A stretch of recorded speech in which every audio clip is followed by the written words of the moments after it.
ఇది దోలగుండి చెట్టు, దురదగుండి అంటారు, దోలగుండి అంటారు. ఈ దోలగుండి చెట్టు ఒక ఏరుని తీసుకోవాలి.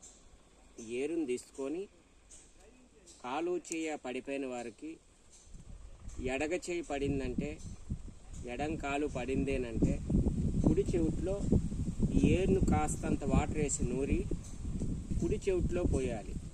కుడి చెయ్య కుడి కాలు పడిందంటే ఎడగ చెవిట్లో పోయాలి. అట్లా రోజు తప్పి రోజు ఒక 5 టైం పోయాలి. మనిషి వాతావరణం చూసి తగ్గిందంటే అట్లా 3 డేస్కి ఒక్కసారి ఆ విధంగా పోస్తూ వస్తుంటే మనిషి శరీరం అనేది కంట్రోల్కి వస్తుంది. ఆ కాలు చేయనేది రావడానికి అవకాశాలు 99% ఉన్నాయి. గ్రూపుకు ధన్యవాదాలు. సదాశివం.